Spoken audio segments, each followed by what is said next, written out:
გამარჯობა მეგობრებო, თქვენ უყურებთ BBR Wilds. დღეს ამ ვიდეოში მექნება განსხვავებული თემა. ეს არ იქნება რამდენიმე დღიანი ლაშქრობა, ქოხის აშენება და ასე შემდეგ. დღეს ამ ვიდეოში მინდა ვისაუბრო იმ ყველაფერზე, რასაც ახლა ტყეში მოვიპოვებ, გადავათვალიერებ ტყეს და გეტყვით. ანუ თქვაც და ტყეში დავიკარგეთ და სიტყვაზე არ გვაქვს საკვები. ან დიდ ლაშქრობაზე წავედი და საკვები გამოგველია. სხვადასხვა ტყეში სხვადასხვა რაღაცის მოპოვება შეგვიძლია. ეგ უკვე კონკრეტულ რეგიონზეა დამოკიდებული, იმიტომ რომ ყველგან ესა თუ ის მცენარე ან სხვა რაღაც არ ხარობს. მაგალითად, დღეს ამ ვიდეოში უნდა ვისაუბრო, რა შეგვიძლია ვჭამოთ, ისე რომ არ ვინადიროთ. ნადირობის გარეშე, იმიტომ რომ ყველამ ხო არ იცის ნადირობა. თან სიტყვაზე შეიძლება იარაღი თან არ ქონდეს. ან შეიძლება იარაღი არ ქონდეს, მაგრამ ადამიანმა ძალიან მაგარი მახეების დაგება იცოდეს. დღეს ვისაუბრებ აი ნადირობის გარეშე რა შეიძლება მოვიპოვოთ. ეს იქნება ცხოველური საკვები თუ მცენარეული. ჩაუჯექით მეგობრებო და მანამდე არ დაგავიწყდით არხის გამოწერა და ვიდეოს მოწონება. ახლა დავიწყოთ. გააჩნია სად ვიმყოფებით, რომელ რეგიონში ვართ. საქართველოს ზოგიერთ რეგიონში ბევრად მეტი რაღაც ხარობს. ეს კიდე ფიზიავით. ვიდრე აი სხვადასხვა რეგიონებში. მოკლედ, ახლა სადაც ვიმყოფები, აისონ ზედმეტი არ მოგივიდეს. ძალიან მაღლა არ ახვიდე რა. უკვე მეშინია წინაზე ჩამოვარდა საკმაოდ დიდი სიმაღლიდან და იმის მიერ ძალიან მეშინია.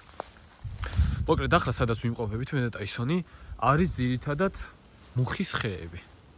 ძირითადად ესეც მუხა არის. გარშემო რასაც დიდ ხეს ხედავთ, სულ ყველა მუხა არის რა. ეს პატარა ხეები რაც არის, უნაყოფო ხეებია, ამას არანაირი ნაყოფი არ აქვს. მაგალითად, მუხის ხე რაში შეიძლება გამოვიყენოთ. შეიძლება ბევრმა არც იცოდეს, მაგრამ რკო ასეთ სიტუაციებში ჩვეულებრივად შეგიძლიათ გამოიყენოთ საკვებად. ადრე მეც არ ვიცოდი, ეს სიმართლე გითხრათ, მეგონა რომ მაგალითად ჩვენთვის არ იყო განკუთვნილი და მარტო ჭამდნენ გარეული ცხოველები. მაგრამ თურმე ადამიანისთვისაც არის განკუთვნილი, შეგიძლიათ სხვადასხვანაირი მეთოდით მოამზადო, რკო მოხალო, მოხარშო. აი როგორც წაბზე ვაკეთებთ ხოლმე. ეგეთივე გემრიელი არ არის. საოცრად გემრიელიც არ არის, მე გამისინჯავს. მაგრამ ისეთიც არ არის, რომ თქვა, რომ ძალიან ცუდიაო. თან მარტივად დაგანაყრებს და ეგეთ ტყეში თუ მოხვდი, საკვების რავი, უზღვავი წყარო გექნება რა. თავარია ზედმეტად ბევრი არ ჭამო, რომ მე იმან არ მოგწამოს და ასე შემდეგ. ზოგადად რკოს მოწამნა არ ჩვევია, მაგრამ აი საკვების გადაჭარბებას ჩვევია.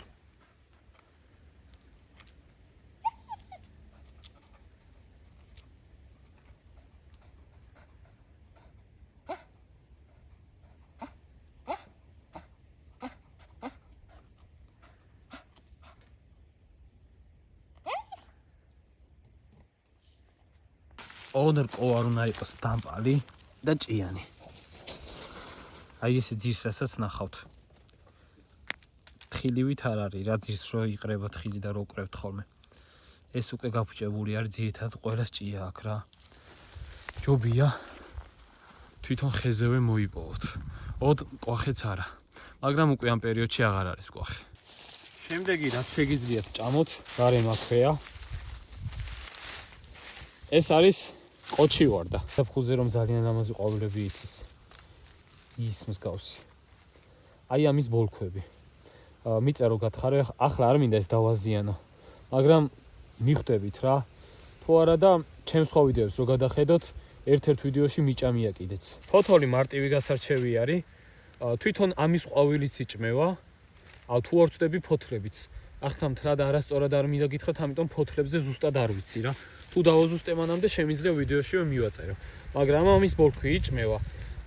საშიში არ არის ჯანმრთელობისთვის. არაფერს არ აღიზიანებს, უბრალოდ მთრად სასიამოვნო გემო არ აქვს. ასევე გააჩნია რომელ სეზონზე მიირთმევა ამის ბოლქვს. იმიტომ რომ მეგობრებო, ზოგიერთ სეზონზე ბოლქვი არის კბილი, უცხოური ვიდეოებიდან ვიცი. და ზოგიერთ სეზონზე ბოლქვს აქვს ძალიან ცუდი მჟავე გემო რა. მჟავესაც ვერ დავარკვევ, რაღაცნაირი იყო. მე რო ვჭამე მაშინ მომწარო მომჟავო იყო, საკმაოდ არასასიამოვნო, ისეთი რომ პირში დამიტოვა ეგ გემო მერე კაიხანი.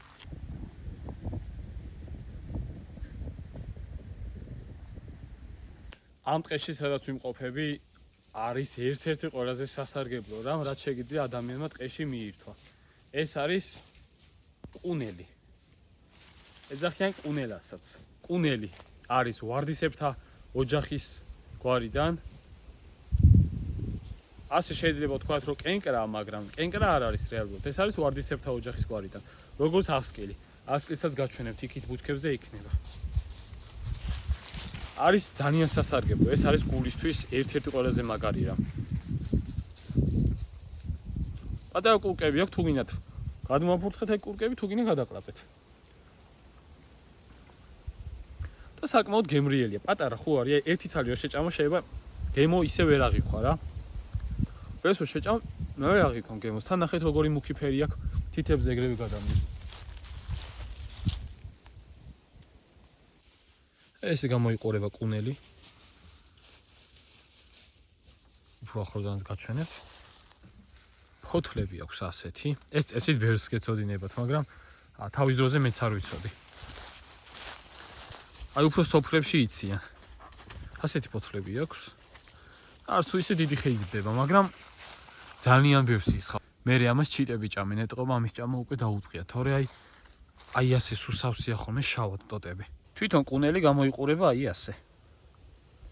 ვარდის გაუჩლელ კოკორს გავრ რა. აკიტომაც ვარდისებრთა ოჯახის წარმომადგენელი არის. ამ სცენართან დაკავშირებით ბევრი მაგარი რაღაც შეგიძლიათ გააკეთოთ. როდესაც ტყეში ხართ. პირველი ეს არის რომ უბრალოდ პირდაპირ მოწყვიტო და შეჭამო და გადაყრაპო. ეს უმარტივესი.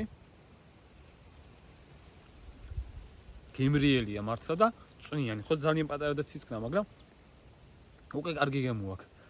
აი ამ სეზონზე უნდა მოკრიფოთ. მანამდე არა, მანამდე ძალიან ჩახუნძრულებია, მაგრამ დამიჯერეთ მანამდე არ არის წიფე, უფრო მაგრებია და გემოც არ აქვს ისეთი. მეორე მეთოდი არის რომ ამისგან გააკეთოთ ჩაი. კარდალაში ან რაიმე ჭურჭელში ჩაყრით, ჩვეულებრივად როგორც ჩაის ადუღებთ. ისე მოადუღეთ და ამის ვიტამინებსაც მიიღებთ. ჩათბებით კიდეც. აწი უკვე სამთარი მოდის და ძალიან კაია. ისე მინდა რომ აი მენატრება უკვე ყინვა, სიცივე, თოვლი და შენთვის ტყეში რო ხარ სიცივეში ესე თბილი ქურთუკით და ჩაის როსო. მაგრად ასწორებს ეგ.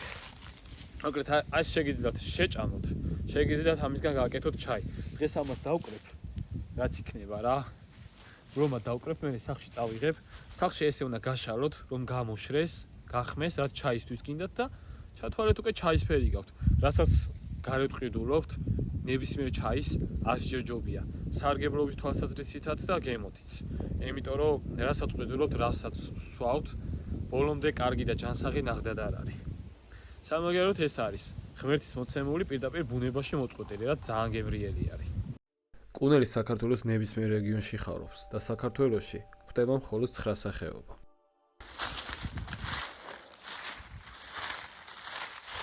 როცა საქმე მსგავს ვარდისებრთა ოჯახის წარმომადგენლებზე მიდგება, საქართველოში სხვა სცენარებიც ხდება. აი ეს მაგალითად წითელი კუნელი არის. აღოდ ამას უკვე ფოთლები არ აქვს. გაცვენილი აქვს, ამას უფრო მარეს ცვიდება ფოთლები. იგივენაირი ფოთლები აქვს რა ზუსტად. აი, ფორმა. როდ ეს არის ასეთი, შინდისფერი. უფრო დიდი ზომისები არის. ამიტაც იგივენაირად შეგიძლიათ ჩაი გააკეთოთ, პირდაპირ მიირთვათ. უფრო მასიურები ესენია რა. ისინი ბევრად წვრილებია, მაგრამ თითქოს გემოთი უფრო ისინი მომწონს, შავები. ამის ხეც იგივე არის.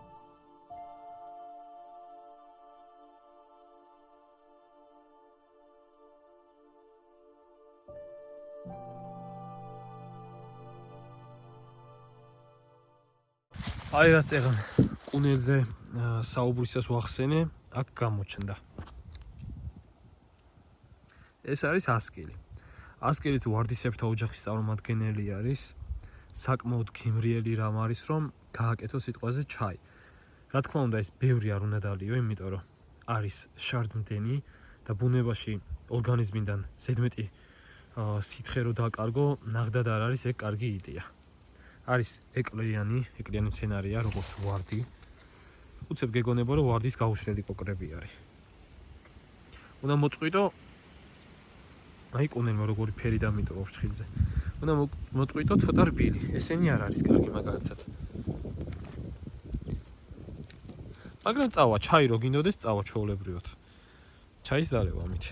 აი ესეთები უკვე არ ვარ, გამას კი მიხვდება ნებისმიერი ადამიანი გაფუჭებულია. აი აქეთ ერთად ნახეთ. ასკილი. საკმაოდ დიდებია ესენი. ნახეთ რა ჩახონძრულია. ამასაც დავკრიფეს, უფრო დიდი ზომის არის. იმასთან შედარებით უკვე თვითონ ხეზია დამოკიდებული. აქვე უკვე ასკილი. ეს ასკილები უკვე კარგი არის. ცოტა სიცივემაც დაარტყას და მე უკვე ჩაისთვისაც მზად არის გამოსაყენებლად. მე მევყრებ ხოლმე სახლში მიმაქ, ზოგს ვაჭრობ, ზოგს ყინავ და ჩაისთვის კარგია, მაგრამ ბუნებაში სხვა მუღამი აქვს და სხვანაირად უხდება ორგანიზმი თითქოს. ერთ-ერთი მარტივი გზა რომ მოიპოვო საკვები და თანაც საკმაოდ ნოყიერი არის უკვე ეს. ჭირდება დანა ან ნაჯახი, რითიც ამას გაჩეხავ და დაამტვრევ და შიგნი იპოვი ლარვას. სხვადასხვა ხის ხოჭოს ლარვას, რომელიც ამ შემთხვევაში სანამ ხოჭოდ გადაიქცევა, იკვებება ხის შიგნეულობით. ბევრისთვის საზიზღრობა არის, მაგრამ ბევრ ცილას შეიცავს. ჩემს ვიდეოებში ეგ არაერთხელ გამიკეთები, ამიტომ ამ ვიდეოსთვის საჩვენებლად აზრი არ აქვს ახალ გაკეთებას. შეგიძლიათ გადახედოთ, ვისაც ძალიან გაინტერესებთ. თავიდან ჩემთვისაც საზიზღრობა იყო, მაგრამ როდესაც ეგეთ ვიდეოს ვიღებ, გადარჩენა საკვების გარეშე და ვერც უკო ნახე სიტყვაზე ზაფხულში არც კენკრა არის ესეთი, მაგალითად ყუნელი, მოცვი, ასკილი, ასე ტყეში ვერ იპოვი წიფეს რა. ერთადერთი საშუალება რჩება ეგ. იპოვო ესეთი ხე. ხალხაშორის რო გადაატრიალო, მანდაც იპოვით სხვა რაღაცებს. საზიზღრობა არის, მაგრამ მეგობრებო, ბევრ მსგავს სიტუაციაში ჭამენ ხოლმე. ბევრ ცილას შეიცავს. ამიტომ მეგიცოდეთ. თუ ძალიან დაგაინტერესებთ, დაწერეთ კომენტარებში და მაგ ვიდეოებს დაგინიკავთ, სადაც მსგავსი რამ აქვს გაკეთებული. თავიდან მაგარი საზიზღრობა იყო. თან გააჩნია ჭია რომელ ხეს ჭამს, იმიტომ რომ რასაც ჭამს, იმის გემო აქვს. ძალიან დამპარ ხეს თუ ჭამს ჭია, თვითონაც რაღაც ეგეთი გემო აქვს რა. აი ბავშვობაში ბიარ გრილსის ვიდეოებს ვინც უყურებდით ხოლმე, მაგათად მე უყურებდი, ეგ ხშირად ჭამდა ეგეთ ჭიებს. საერთოდ ბევრ ქვეყანაში დელიკატესიცაა. რადგან ცხოველურ საკვებზე გადავედი, უნდა ვახსენო ამ ვიდეოში აუცილებლად როკოკინაც. როკოკინა საკმაოდ სასარგებლო რამ არის ჩვენთვის. კარგია ძვლებისთვის, ძალიან სასარგებლოა, მაგრამ პირადად მე მეზიზღებ, აი ძალიან არ მიყვარს რა. ტყეში მიჭამია, ისეც მიჭამია. სახლის პირობებში როგორც ამზადებენ რა. ისიც არ მომეწონა დიდად, მაგრამ ტყეში რაც ვჭამე, მახსოვს ტყეში ყველაზე მარტივი მომზადების მეთოდი. ორი მეთოდია რა. თუ საკვები არ აქვს, უბრალოდ კარდარან წყალი თუ გექნება. ერთი ის არის რომ მოხარშო, პირდაპირ შეჭამ, მეორე ის არის რომ ნაკვერცხალზე დადო პირდაპირ, წუილს იწყებს რაღაცნაირად, რაღაც გაზები და ისინი გამოიყოფა და მე ნიჟარას გააცლი და ჭამან პირდაპირ ამოიღებ. მაგრამ აი მეგობრებო, ის ცუდად მახსოვს, იმ პერიოდში ეგეთ ვიდეოს ვიღებდი, უკვე შემოდგომა იყო. არ ახვიდეთ აი სო მეტი ზემოთ. ჩვეულებრივად ვჭამე რა, მაგრამ მე რო დავფიქრდი, მე რო გამახსენდა ესა შემზისხდა. აი როკოკინას არასდროს არ შევჭამ, თუ რა თქმა უნდა ეგეთი სიტუაცია არ იყო, რომ საკვები არ მაქვს და სხვა გზა არ არის თორე. ვიდეოს გადასაღებადაც არ შევჭამ. იქაც მინდოდა მეჩვენებინა თქვენთვის როგორ ზადდება და თან მეც მაგრად მაინტერესებდა ნაკვერცხალზე მომზადებული. ისე როგორც ამზადებენ ხოლმე საქართველოშიც მაგალითად ახალციხის რეგიონში როკოკინას ჭამენ, სხვა ქვეყნებში. ისინი როგორც ამზადებენ, რა ვიცი, იმდენ რაღაცას უმატებენ, ალბათ როკოკინის გემო არც რჩება.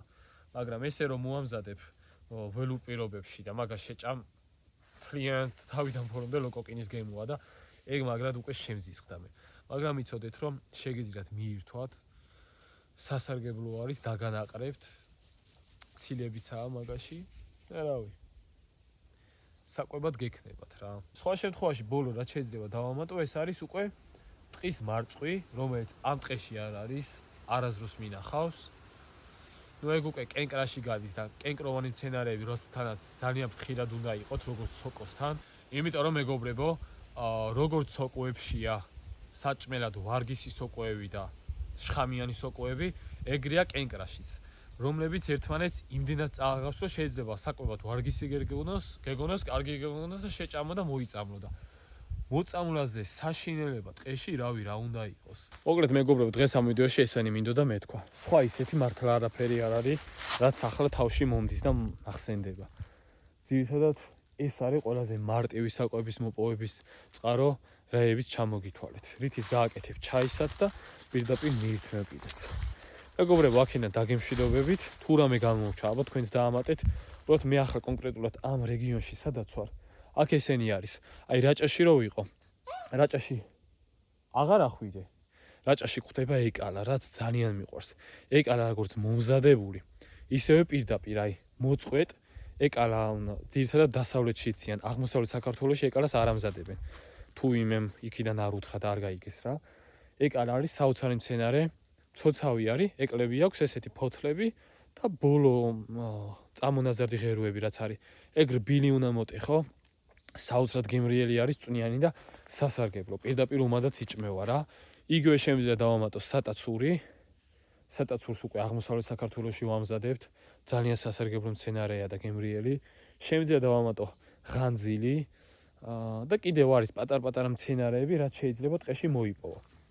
ახლა ამ კონკრეტულ ტერიტორიაზე რეებიც ვნახე, მეგობრებო, მოგიყევით და გაგიზიარეთ. თქვენ აი ახლა რეებიც არ თქვი. თუ რამე გამურჩა დაამატეთ და წერთ მეგობრებო თქვენი აზრი კომენტარებში. ჩვენ კი შევხვდებით შემდეგ ვიდეოში. აბა მაგრად.